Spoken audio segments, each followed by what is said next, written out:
Hi guys, and welcome back to my channel.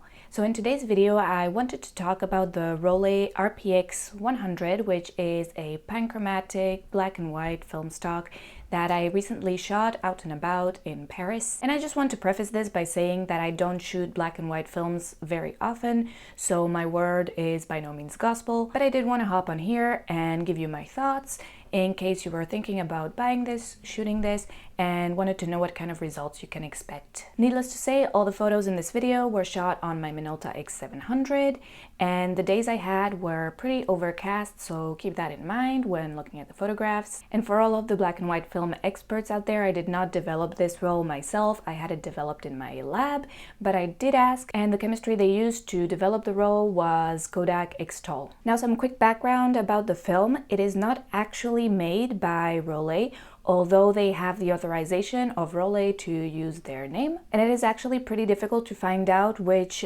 company is behind this film stock. Some speculate that it is Ilford or Agfa, and other people say it's Kentamir 100, but your guess is as good as mine. It has not been really confirmed. The film stock was apparently fabricated in the EU, although some of the boxes say made in the UK, which mine specifically does. And I did find the datasheet in English. However, given the fact that the English datasheet says that a film has a very high Beleuchtungsspielraum, I'm just gonna guess that some of them are produced in Germany. Here in Europe, the Rollei 100 RPX is pretty easy to come by, so that is definitely an advantage, and it is not very expensive. It is a little more expensive than FOMA, for example, but just on the general spectrum of things, it does fall onto the cheaper side. Of course, again, that depends on where you're from. If you're in the US, this might be a bit more expensive as it's produced in Europe. In any case, I bought mine in Prague when I was visiting, and it seems to be a very popular film there, for example. In my humble opinion, I thought the film gave me quite a good value for my buck, so that's always a plus in my books. I shot the film around Paris, where the preparations for the Olympic Games, which Paris is hosting this year, are in full swing, and I wanted to kind of take some photos of the preparations, of the tribunes, and everything that's going on.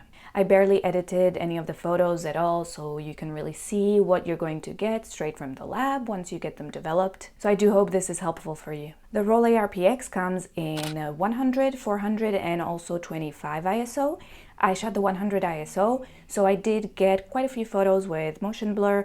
That is not the film's fault. It's because it's a low-speed film. I shot it on quite an overcast day. It was super rainy, so yeah, I did not really give it a chance there. So again, the 100 ISO might not be the best choice for street photography, which I mainly like to do, and that's fine. There's the 400 ISO as well. But when I did get the occasional rays of sunshine, I feel that is where the film really got its chance to shine. I used the 35mm film. It also comes in medium format.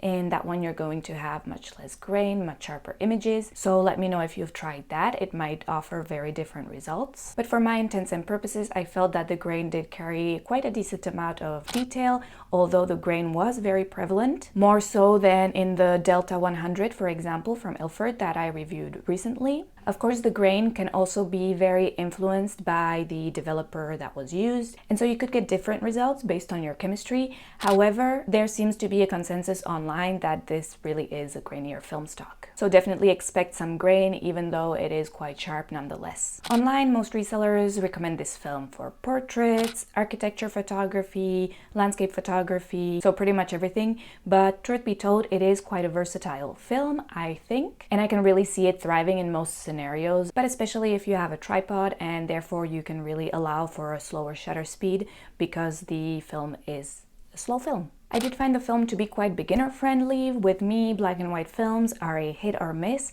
and most of the photos from my roll really did come out good. I didn't experience any issues that I would with a less versatile film stock. So it's definitely a fine film to experiment with if you have less experience with black and white like I do myself. Aside from the motion blur that I already explained, most of my photos came out really clear, really crisp.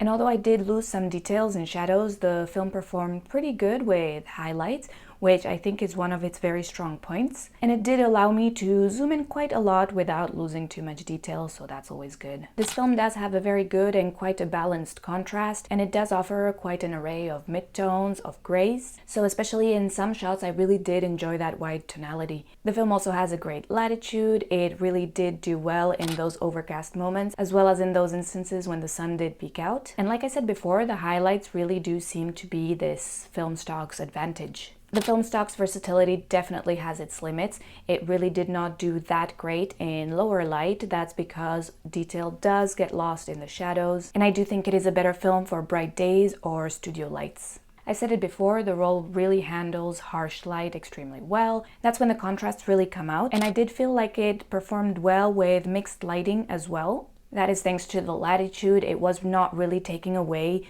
from the highlights or shadows too much at any given point. So although the highlights are slightly privileged, it does seem to do very well both ways. Whilst the contrast was great in harsher light, I really did enjoy when the light was slightly more muted but sufficient regardless. That's when the film had this like unique softness to it, and the grays looked very, very gentle. I did really like that aspect of this film. Don't get me wrong, what I'm saying is not that it was desaturated in any way, but there's this like gentle, like silkiness, or like this dreamy kind of vibe to the tones. I'm not sure if those words have any meaning to you, but basically in softer, natural light, the images were very delicate, which is quite a different result to the one I got, for example, on the Ilford Delta. This wide spectrum of midtones also did kind of contribute to the depth of the film. With sufficient light, this really stands out, but then with harsher light, the contrast is more present, and then the variety of midtones kind of gets a little more suppressed. So overall, the Rollei 100 RPX is a versatile film. It is quite forgiving, so beginner friendly. So why not grab yourself a roll, see what it does for you, see how it fits within your criteria, and then maybe tell me down below what you thought about it. I would really love to know. So that's definitely enough out of me for today. Thank you all for watching. Subscribe if you would like to see more. I have more videos coming. And overall, I hope you have a great day. Grab your camera, take some pictures, and see you all next time. Bye bye.